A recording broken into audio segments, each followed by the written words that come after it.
Oh man. So what are you guys up to today? How's your day going?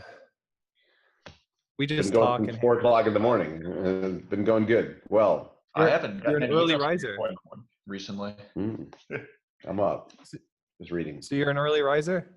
I am, but I also go to bed generally pretty early. I can't make it past 10. And so what's your morning routine like?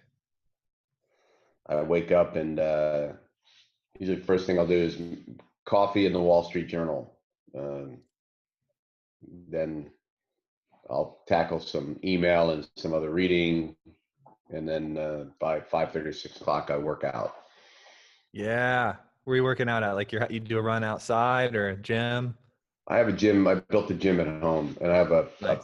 so I have a bunch of equipment. I have a Peloton that I ride every day. Ooh, that's the new thing right now. That's like It, everyone's loving it. it's a great bike. It's a really great experience. So you get to compete, like you get to ride with other people. It's not just an alone thing. Yeah, I mean, if you're so inclined to compete, there are times that I do, and there are times that I don't. But the instructors there, you can see other people in the room. There's a studio that they record at in New York, and then but it tracks everything: your cadence, your heart rate, your speed, your power output in kilojoules, your Yeah. and watts, and it's highly interactive, and it's the music that they play, and these are the best instructors, some of the best instructors in the world. I mean, it's whoever they recruit is pretty spectacular at being a spin instructor. So, and then you don't have to worry about, and you can either do them live or you can do them pre-recorded. Oh, So it doesn't matter nice. whether you want to start at 4 o'clock or 4:30 or 5, or it doesn't matter. You Uh, just You can go pick a back to your ride bike. favorite ones. You can go back and find your favorite like sessions and redo them if you'd like. I do, although there are probably 4,000 rides that you can pick from, and it grows every day. So I do repeat some of my favorites, but I tend to experiment a lot. Didn't you just go to a live recording of one up in I New did, York? yeah. Yeah. When I was in New York, we did a live ride. It was fun. Oh, that's awesome. So you can go there where they're filming and actually do the live. Yeah, there's almost always 30 people in the class. Yeah. We Oh, actually that's tried to get a live recording at the Innovation Summit and have somebody yeah. come down for it. It didn't quite work out, but it's on our Next docket year. potentially for next year. Yeah. Yeah. Now, what about you? Do you have one of the bikes? No, I don't have a bike. I do actually have my own little home gym. My morning routine though is a little different. I wake up like 6:30, and Yeah. my Then he has a Guinness. Guinness flavored no, coffee. I scaled back to Scotch and like no. The first thing I Keeping it actually do is I classy. ask myself how many emails am I going to have for Marc since he's up 2 hours before me, and I play a little game, and it's game theory with myself. But I have young kids, so the morning for me is taking care of them, and I take them to school every morning. So sometimes when I have to work late, I don't get to see them in the afternoon, so the mornings are my time with them, and I love that every morning, and really just like to crank right into work after a nice breakfast. Yeah. I have a little 8-month-old daughter. Congratulations. Awesome. Yes. Yeah, So I'm counting giggles and I wake up in the morning and I'm like, I'm gonna go get those giggles. Yeah. She's putting feet in her exactly. mouth. She's just starting to stand up. It's really, really exciting. So, oh man, I Wow. love the kids. How old are yours? They're 3.5 twins. I'm Oh, nice. It's been fun doing two at once. People like to tell me I'm so efficient at life that I had two kids at the same time as Yes. well. Yeah, you are. You're a aerospace engineer, so Uh, efficiency is something that like runs through your bones.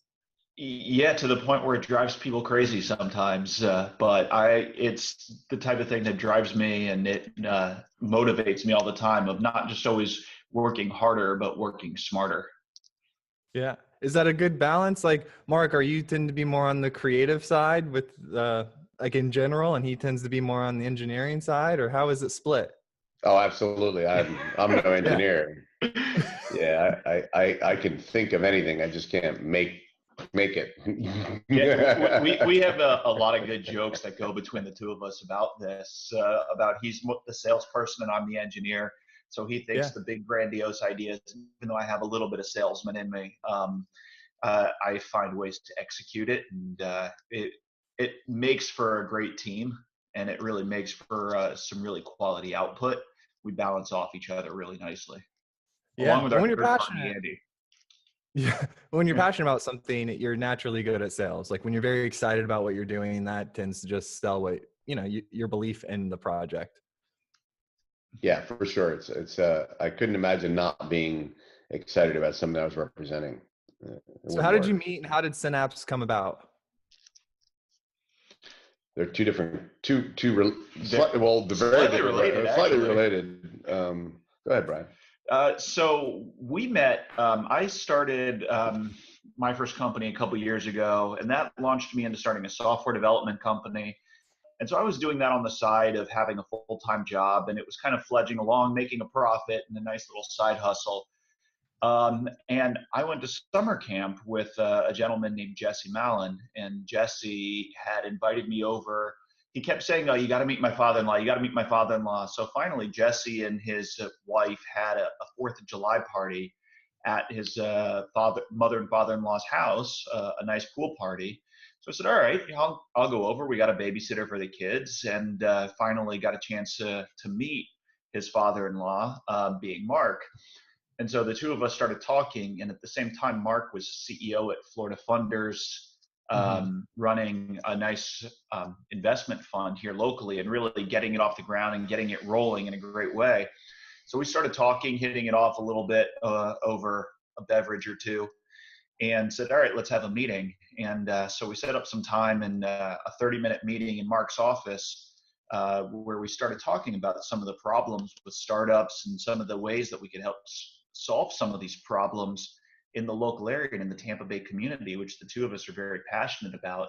Turned into 2 hours writing out on a whiteboard and really started to draw out what turned into one of the initial business models and thought processes behind Synapse. And now there's a lot more to it, and where Synapse came from, and a lot of the things that Marc did with Florida Funders and going meeting to meeting to meeting and networking event. But we were seeing the same issues congruently, just in different areas. And when the two of us really started to put pen to paper, some magic started to happen.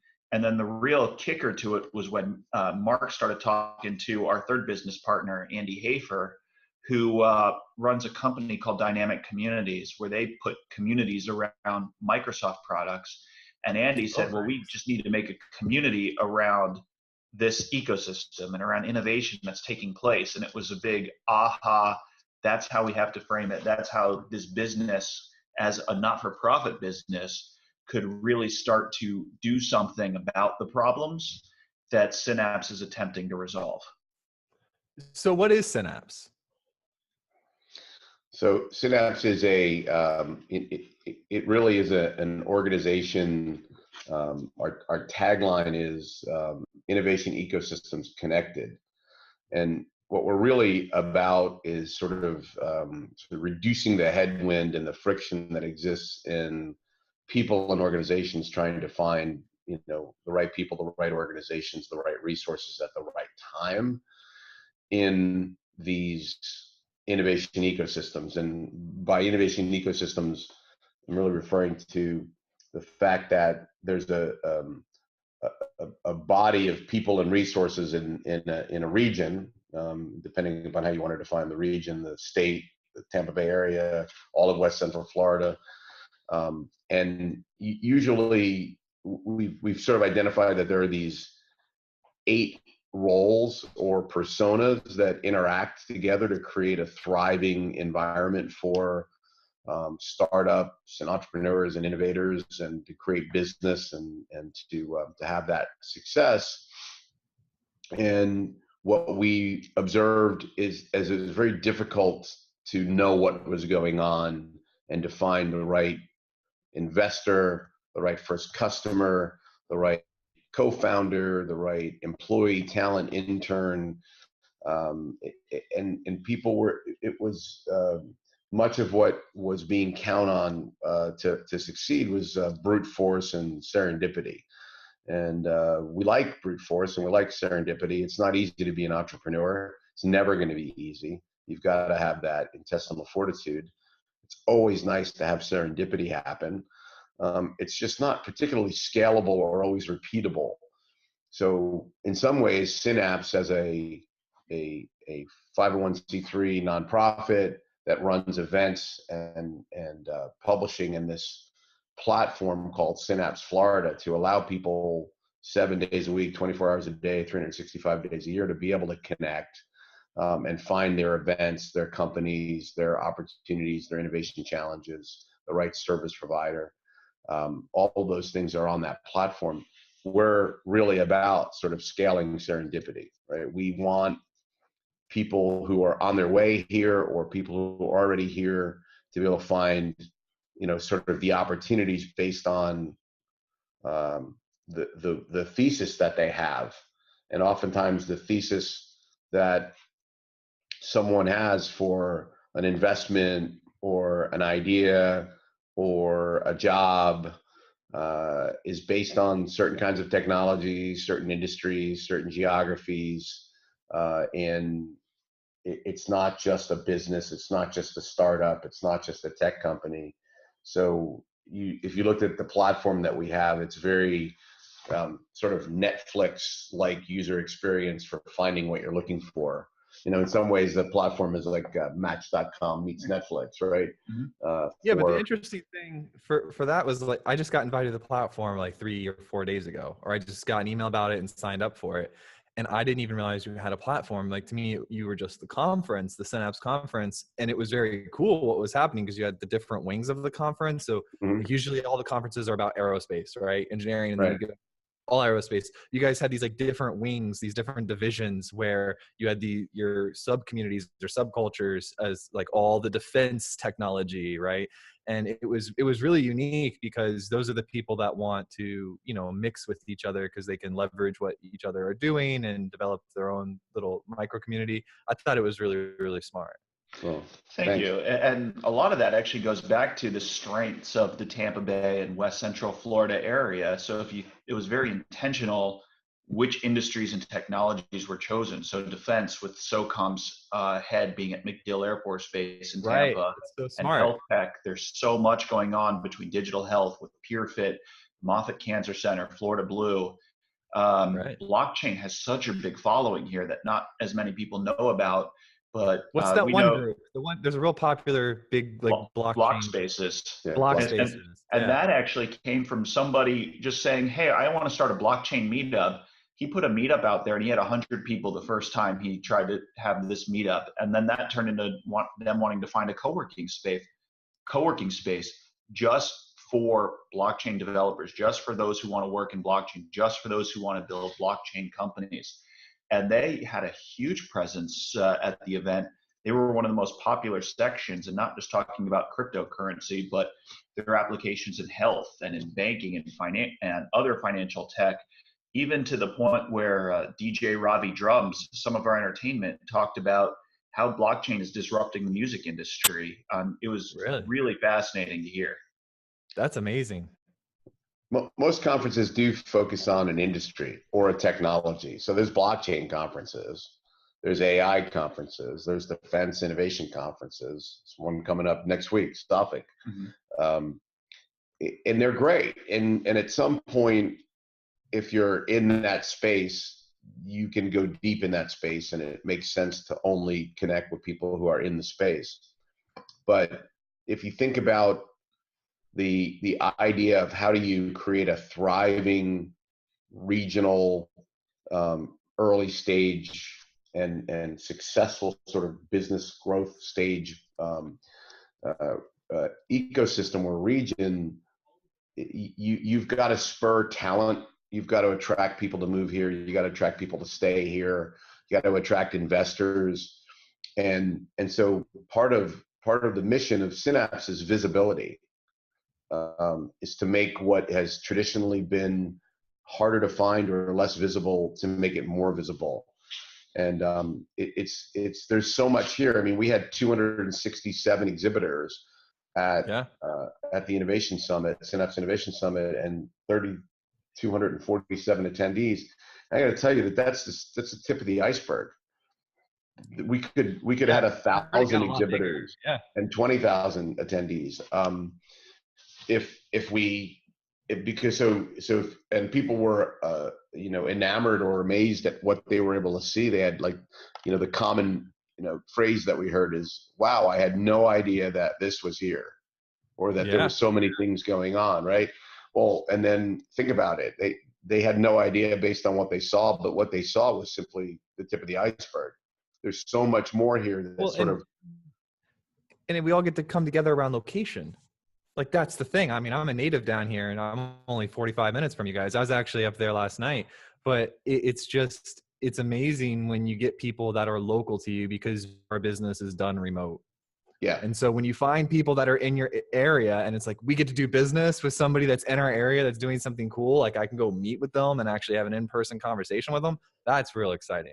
Well, and it's not just that too. It's with the uncovering, finding things that are literally right next door, right around the corner from you. Like, we went to something a little bit before the event with someone who we're even working with, and we didn't even know this place existed, called Five Labs, which was a place where they do training for new orthopedic and surgical procedures.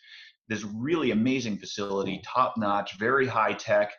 I can walk there from my office, and I had no clue it existed 24 hours before the event where we went to it. Right. And then, like, the other cool thing was, Marc, I didn't get to meet you. I passed you, but you were talking to my buddy VJ and his wife, Linda Lund. Yeah. Yeah. How So, do you like, know VJ? I've known VJ for 7+ years. He works with Robert Harwood, who's owns a large financial practice there. And Robert was in my office yesterday talking to me. Oh, Robert is a family friend. Our parents own a boat together, a large boat together. Oh, awesome. Good. Yeah.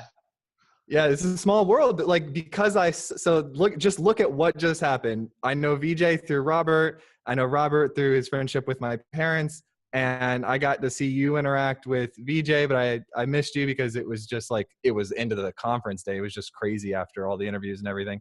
And then I did get to interview Brian, so that was cool. And yeah, it's that community, that coming together, and all of us, mixing and knowing who knows each other. That's crazy that Robert was in your office yesterday. He's great. Yeah, he's a really good guy. Okay, so the advice you have for startups, other than joining like local startups, you have obviously coming together and doing what I don't even think Synapse has a paid opportunity, or no? Because No, I joined the network for free. Yeah. No, not at this point. The goal would be to not have startups or most of the personas pay. We obviously have to fund it somehow, but there's a lot of different ways that we're looking for the organizations, like the larger companies and government and university system, to help underwrite the cost of maintaining the platform. Yeah, and USF's really involved in the community too, right? Very, very Absolutely. involved. Yeah. I know Elias Torres, he's a CTO of Drift, and he was down here recently talking to Finnick about opening an office. Their company's growing rapidly, several hundred employees now, and they're a chat messenger that helps grow a business. And he was down here giving a talk, and so I got to hang out behind the scenes with him. CTO talked to 40 CTOs, and this was like 3 months ago, but I don't know if you've run into him at all through your connection. I haven't. No. Oh, okay. Yeah, they're up in Boston. Yeah, they're in Boston. Mm-hmm. I think they're 150 or something right now, but he's a graduate of USF engineering. So he came down here and met with some local people and met with Jeff, and figuring out how he could open up his second location down here, because you want the good engineering students coming out of USF. Yeah, fantastic. There's 7,000 of them at USF. Wow. And they talk about all the time how they want to find local jobs. They want to stay here. People come here, whether a lot of USF students, whether they're in state, coming from out of state, they want to find excuses to stay here and find the right jobs here to help grow. It's such a great place to live. The weather is great. More and more people are moving here every single day, just looking downtown at the different construction sites and everything going on at Water Street. This place is going to change itself many times over the next few years in such a good way. But it takes the community coming together. Yeah, that's what it is. It takes what you guys are doing, getting together and getting all the business people together, all the thought leaders and visionaries and the doers and the thinkers, getting everyone together to create that culture and that buzz that, hey, we're not just a big financial district. Like, we're not big and boring. Like, there's a lot of cool stuff happening here. And I personally am I'm a native down in Sarasota. So growing up, I was so excited. I wanted to leave, big city. I want to go. I want to get out of here. And so I had that opportunity around the age of 18, and I'm in my early 30s now, but I got to go to the big cities, and I was like, whoa, I have it so good. Sarasota, Right. Tampa.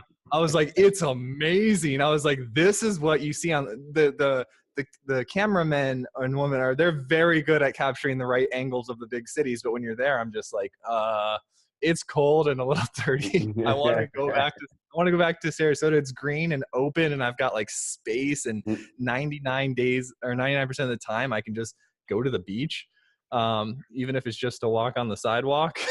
Yep. And I lived in Los Angeles for a couple of years in my mid-20s, so I understood the big city life. And LA is just a much larger version of this with the urban sprawl, but you get some of the same problems, but there's so much worse out there. So for an example, traffic. People here complain about transportation, but try traffic in LA or Atlanta. Or people out there think the hurricanes are crazy. But with hurricanes, you get 3, 4, 5 days notice ahead of time. With an earthquake, the room just starts randomly shaking, and there's nothing you can do about it. That is so true. It's just instant earthquake. But here we know it's coming. Like we can leave. We can go. Yeah. Okay. So you interact with a lot of startups. So I'm sure you get a lot of people asking for advice, new people. Let's say a new startup comes up to you. They have a cool idea. They maybe have a prototype or an MVP, and they're asking you, what do I do? And what's your sort of go-to response to that? So, it generally varies based on the business. But a lot of the common themes that I hear, that they want funding, right? Especially in my role at Florida Funders, we see 1,000 companies a year, and they're coming to us because they want funding. And they're not all really ready for funding, and sometimes they're not worthy of it. Many are. The key has to do with, I think the magic is customers. There's a few things that some startups don't work on enough before they come for funding. One would be get proof of concept with customers, whether it's a pilot or whether it's the real deal, whether it's at a diminished price, is secondary to, do they think it's valuable and what feedback are you getting? So the more of those experiences that you have, the better your product is, the more certain you are about how you go to market. Then there's other areas, like most people don't even have good estimates or guesstimates about what it will cost them to acquire a customer. You have to start with some foundation of what you think that is based on, some data, what the lifetime value of that customer might be, how big the market is. A lot of people build solutions for markets that are too small to grow a decent sized company in. And so a market should be $1 billion or more, usually. Not always, but depends on what the startup's trying to do. Depends on whether they're trying to build a lot of value and exit or build a lifestyle company. But generally, those are the things that I tend to see early. They've built an MVP. They've got talent. They're committed. They're passionate. But they oftentimes don't have enough customers to validate that their passion is also someone else's passion.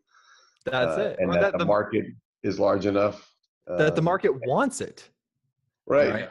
So we talk a lot about this on the show. I have a lot of the guests I've had recently are CTO co-founders, and their companies are anywhere from 100 million to $1 billion right now in like total sales, so per year. So I try to get and distill the information between why some of the companies are at 20 million, 100 million, 500 million, and then why are they rapidly growing? Like, why did they go from 30, 60 to 150 employees in the past 12 months? Like, how did that happen? And what I'm learning more about the market every single day. And essentially, like, a business is a series of repeatable processes that brings value to the market. And then the market responds to that value with sales, like cash. And then that allows that company to then further provide more value and saturate the market. And I was like, all right, well, so now I have a very simplistic understanding of how a business works. On the other hand, we talk a lot about the MVP and the details of basically the details of that abstract process I described actually occurring. So as we're going through this, I've had these conversations over and over for the past 7 months. We built an audience to 70,000 active listeners that are listening to us talk about this and bring these guests on. And then, so about 2 weeks ago, I said, you know what we should do? Like, it's about time that we tried this. And so I took an idea that we had that kept coming up on the show, and we started a daily video blog. And now we're actually building a product, taking it to market, testing the market, seeing if it has value. And we're all watching it like a science experiment and then blogging about it on a video every single day. So we're like 10 days into it right now, and we have an MVP, we have content, we have an entire value proposition. And then next week we actually take it to the market and start seeing how the market responds. But we'll have this whole life cycle and our first customer, and with zero, like, it's just my personal capital, right? Yep. But no outside capital, just testing the idea, taking it to the market, saying, this is the value we intend to bring. Is this valid? If it is valid, be a customer. And that shows that, because like, it being valid and it being valid enough to hand your money over are two very different things. Very different things. Yes. Absolutely. Yeah. So they're like, yeah, it's a great idea. But now it's like, okay, but I believe that this idea has this attached value, which would mean we have to exchange and do business together.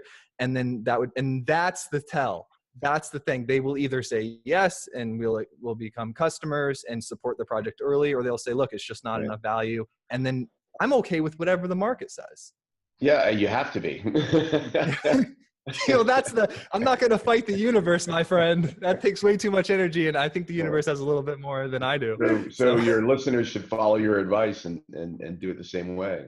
The other that's thing what we're trying to do. Yeah. You talk about your 100 million and billion dollar companies in revenue that your CTOs that have been on the show are running.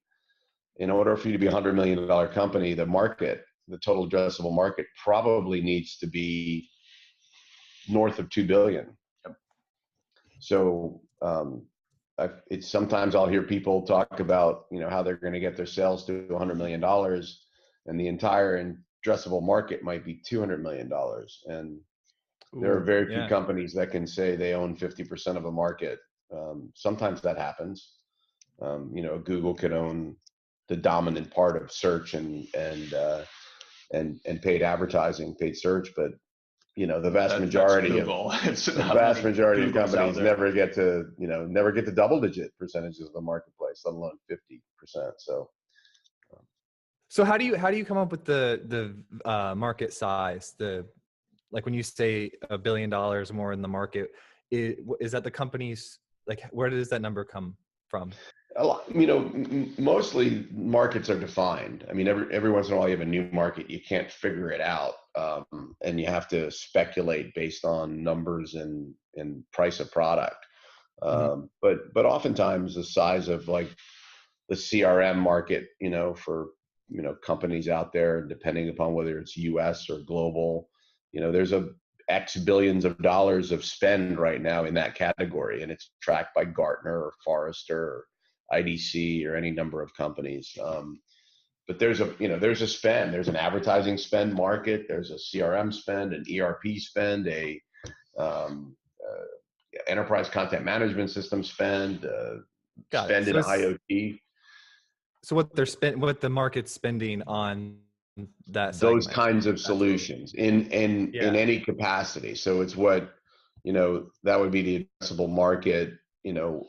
And so hypothetically, you could also say it is that if 100% of every customer paid your price and adopted your product, that would also be the addressable market, right?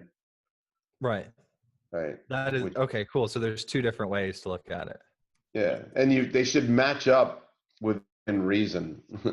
Yeah. Or they should be in the same universe. They should look not the same, but the general sense would be, if there's currently $80 billion a year or $10 billion a year being spent on your kind of solution, you may price lower, you may have a different approach, but all of the companies that are buying those solutions would equal, at your price, would equal something in that general vicinity.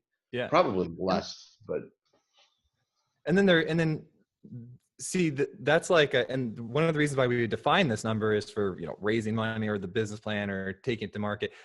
I'm doing it more of like a relaxed, I'm going to find the number now, by the way, but I'm doing it more of like a science experiment to follow on the show. Like, because people, here's the thing I see people with like, tinker away for 3 years, building something and then try to take it to the market. I mean, I see these big gaps. And so the reason why I'm doing this daily video concept and following it is to show them, look, inside of 6 weeks, I can come up with an idea, put it into a play where I can go bring it to people who would need it, and then see if they're going to exchange, if it's going to happen, and not have to spend 3 years talking about this and it being my baby. Absolutely. And like, Yeah. that's what I want to address. Yeah. You also have the benefit, I'm sorry, Brian, you have the benefit and the intelligence to leverage your audience. So you have a green field to experiment in with it makes it a little easier for you, but it's almost always achievable for anyone to find people who will provide meaningful data and feedback and experience information. Yeah. So I needed one of the reason why I went down this path is I had a unique advantage because I was just wanting to bring the next generation value, having these guests on, having them share with the audience. Then I put myself in a position where I'm inside of a market, hearing every day the highs and lows of that market. The only way I would be able to get that without this platform is by me just going and meeting with CTOs in person and just asking them, what are your struggles? Which is very different, because you're not necessarily getting this unbiased, you're getting struggle mindset and versus just natural conversation and noticing patterns across 100 plus CTOs. Right. And so it was that immersion in the industry, not trying to find something. For me, I was personally just building the platform because I enjoy talking to technology leaders. It's what I love to do. And I was planning on an advertising or some sort of business play later with the podcast, not really worrying about it. But then this came up and I'm like, all right, well, let's just see how this goes. And so, we'll know in the next couple of weeks. Awesome. I'm excited to hear. Yeah. So what's exciting right now? What are you most excited about for Synapse in the future? Like what's getting you up out of bed every morning? Other than the coffee and the Peloton bike. There's, I would say there's a couple things for me, and Brian's maybe the same or maybe different. I'm very excited about creating a series of events that really begin to brand our area. Sort of the next year's event is going to be a series of events that happen during the course of a week, and it's going to have more characteristics of the way Austin gets branded and noted, and people travel to it for South by Southwest or Vegas for CES. I think we're going to start to move in that direction. Dude, are you really? That is so exciting, man. I want that for Tampa. Big vision. Well, not to try to take away. We're not going to call it that, and it's not going to model that. I use that sort of as a metaphor because I think the Synapse Innovation Summit and the approach that we've used and the interconnecting of these innovation ecosystems and the bringing of these 8 roles in the community under one tent that we do is unique. At least I'm unaware of where it exists. I'm sure it exists in some places, but the conference was purpose built, and we're going to continue that. But the idea that people will be looking forward to it, traveling to it. Other partner organizations will have their events in our event or around our event, and you could kind of make it like an innovation week and share a lot of the resources and make people travel less and really create a lot of energy and sustainable energy. That's sort of the one thing that keeps me up and or gets me out of bed in the morning. The other is the heavy lift. It's a little bit more cerebral because you've got to make things work, and that is the platform, right? Is how do we, in between events, and for the people who can't attend the events, how do you create near as much empowerment as if they were sitting in front of the right person at the right time or found the right organization? And that is what we wake up every day and work hard on with this platform. And it needs, it needs continual refinements, and it also needs the adoption of, by the community for the community. And that's a heavy lift. Yeah. And as you connect people, and these companies have success through their connections because of you, they're going to turn around and find excuses to support you, like financially. Absolutely. Yeah. That's what happened. I'll look forward to that from your lips to God's ears. And we have in Florida, I think we have either 3 or 5 of the top 10 colleges by population, by student population. We have massive colleges in Florida. And those have top research institutions. Yeah. We have, if you were to aggregate even just the greater West Central Florida, the corridor, as it's oftentimes referred to, Gainesville down to Naples, over to Orlando. It's sort of it's GDP in the population of some countries, some big countries. It's north of 8-9 million people. Hundreds of thousands of students matriculated in degree-seeking programs. 5 research institutions just in that little area. Mm-hmm. It's amazing if it's just organized and if it's just visible. The nature of how thriving our economy would be, and how many people want to move here for jobs or to build a business would be mind-blowing. And that's what we're working on. Yeah. I have a friend, Joe Gruters. He's a House Representatives member, and formerly for 5 years, he was the head of finance for FSU, whatever that, I don't know what the position is, but mm-hmm. I remember talking to him. They have over $1 billion budget that they manage for the college, right? And he's a CPA locally too. And I was talking to him one day, and he's like, "Yeah, the budget for FSU is bigger than some countries."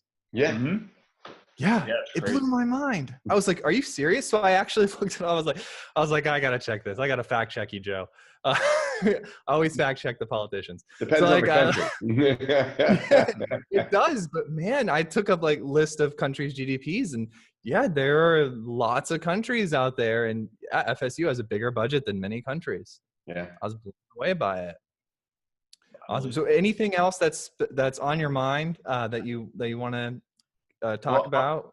I'll say the thing. I know you asked the question of what gets you going in the morning, and for me, it's about the news that gets spread around, and the good news that of the things that are happening, whether it's local or outside of the local area. And having in-laws that live in Los Angeles, and back a couple years ago, before I moved back, 2009, my father-in-law he asked me, "So what are you going to do about the alligators?" It's like, "What do you mean?" It's like, "Well, when an alligator chases you down the street and you're walking the dog or something, what do you do about the alligators?" And that's the view that some people have of this area who have either never been here, or they don't understand it. They don't know all the great things that are happening here. And even going back last year when you went to a conference in San Francisco, and you were the one person representing this area from local venture capital, and they were like, "Well, people actually are looking for venture capital in the Tampa Bay area." It's the fact that these things are happening and that it's not being talked about well enough. Mm-hmm. And these surveys and articles that go out that say, all right, the best places for entrepreneurs to move to, and we're second, third tier, and we really shouldn't be. No. And it really, a lot has to do with the news and the way things are aggregated, the conversations that take place. And it's about changing the conversation and building that excitement. And that's happening. I mean, the EDCs are doing a good job. Of course, we have 67 counties in the state of Florida. And so, so you look at counties and you look at the universities and you look at cities, and there's well over 100 jurisdictions. To a certain extent, they have their own mandate. So we sometimes tend as a region and a state to trip over ourselves while, one organization promotes St. Pete for one thing and Tampa for another, and, Pasco County for another. And there's no, what would be wonderful one day is if the state organized around the same kind of messaging that it used to do for oranges in the early days, Ooh, yeah. Probably before you were born. Then they did it for tourism. So Florida, there's no one in the world who doesn't know that Disney's here, or that we have oranges or strawberries or other things. Ooh, but there's a lot of people in the world that have no clue about how phenomenal a lifestyle it is, how innovative it is, how great it is to build a company here, how thriving and young it is. A lot of people used to say it's where you go to wait for death, God's waiting room. But it's not. I mean, the average age. We don't want that marketing campaign. Yeah, the average age in Tampa is 37 now. Is it really? Yeah, that's amazing. And going down. And it's going down. We're driving it down. I'm not helping it that much anymore. I know you think I'm young. I know. I'm almost up to that average. I happen to look very young, but I don't mind it. I love what you said about the positive, because that was an unintended side effect, and I'm sure you're getting it with the Synapse. People are writing you and thanking you and for the change that you've been able to create. And for me, I actually started in my phone. I've got there's my little monkey. Awesome. But in my phone, I've got fantastic. I love it. I've got a folder, an album in my iPhotos, and it's called Positive. And every single day I get an email from someone. I read your book. Thank you for helping. Or I heard some advice on the podcast and I tried it. Thank you for helping. Every single day. So I take the screenshots and I put them in that positive. And I'm human, so whenever I'm feeling down, right, because we all ebb and flow with our energy, I just flip open that positive. I'm like, this is why I'm doing it. This is exactly why. And I'm gonna borrow that from you. I like that a lot. Yeah. We got a lot of feedback, and you have to look at that. You got to keep it in that pile. Yeah, exactly. And there's a lot of trying days in this business. It's a lot of hard work, a lot of sweat equity. We had a phenomenal team of people that don't get enough credit.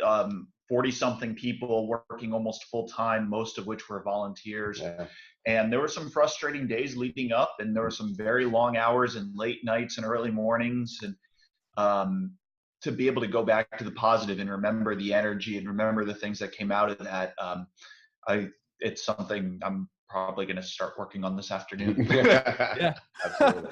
Yeah. Well, you guys are changing the world, so there's always going to be a little bit of, tension there. But I absolutely love what you're doing. Anything at all that you need from me to help promote or whatever you need, I am 100% available to you in any capacity. Just let me know. Thank you so much. We really appreciate it. Thank you, Joel. Yeah. Keep sending people to synapsefl.com. Join the community, join the platform. As I'm sure we'll talk more, especially as we get closer to the event for 2019. Or other events that might be taking place, maybe right in your backyard later this year. Stay tuned and look out for it. Yeah. So synapsefl.com. Synapse like a brain, synapse, right? I love it. So I'm so geeky. It's so cool. And then all the main stage speakers are we have full video from all of their presentations are there. Lots of pictures. So I can go back and watch anything I didn't get to see. Yeah, all the main stage. Interviews of exhibitors from around the arena are up there. Go check it out. Awesome. Yeah, we got to send you some of our interviews that we did there. That would be great. Yeah, I still haven't even heard mine. We'll get yours. We'll get them all sent over to you. We produced like a ridiculous amount of content. And so sometimes, I will just make a note here and we'll get your interviews. We had an interview with you, and then ConnectWise CEO. That guy was great. I'm like sending him. Great. Yeah, I sent him like he's into drones. So I'm like sending him drone footage and stuff. I got this like awesome drone footage of a sunset. Put that in your B-roll to get people down here. Awesome. That would Yeah, be send it to me. Well, we had drones flying outside the arena on the Wednesday night during the party. Oh yeah. Fly motion people. Yeah. They brought a couple drones out and they were flying them over now where they've broken ground for the JW Marriott. Oh really? Yeah. That's exciting. Yeah, I also saw that you had a startup there that had like defibrillator drones. They would like deliver a defibrillator. Defibrillator, right? Yeah, I didn't see that one. I was that like, one. it was crazy. They had this massive drone. They would just like deliver a defibrillator in 3 minutes within the county. I'm like, wow. But thank you Does so it, much, like, guys, for actually your. talk to you, or? I think it hands it off to the No, person. no. Oh, okay, I wasn't sure if it like dropped it on the person having a heart attack on the floor. Like, that would be, if they could do that. One day, I don't That's, know. The person falls over and the drone just Stops down, yeah, right. call it the Frankenstein. Yeah, I'm not ready for that yet. I'm not ready for it either. What if I've just tripped? Oh man. Oh, that's so good. All right, you guys, this is awesome. So the way we wrap it up is real simple. We edit it a lot, so that we'll use the wrap up of telling them to go to synapsefl.com. If they want to find out more about you, would LinkedIn be okay that they reach out to you? Sure. Yep. And then Absolutely, that'd be great. what name would you search for both of you? either is fine. No, you gotta say your name now. Oh. You guys, if you want to find me on LinkedIn, type in Marc Blumenthal, Yeah, so you can find me at Marc Blumenthal on LinkedIn, associated with Synapse. You can also email me at marc, M-A-R-C, at floridafunders.com. And I respond. So let me know if you want to get in touch. Yeah, you could find me, Brian Kornfeld, that's Kornfeld on LinkedIn as well. Pop a little note saying you heard me on the Modern CTO podcast, or send me a connection through Synapse. Find me on the platform and send me a message through there. I'd love to hear from you through the platform and hear about what you like, what you don't like, what we could do better, and continue to build a great product to help grow the community. Awesome. You guys are fantastic.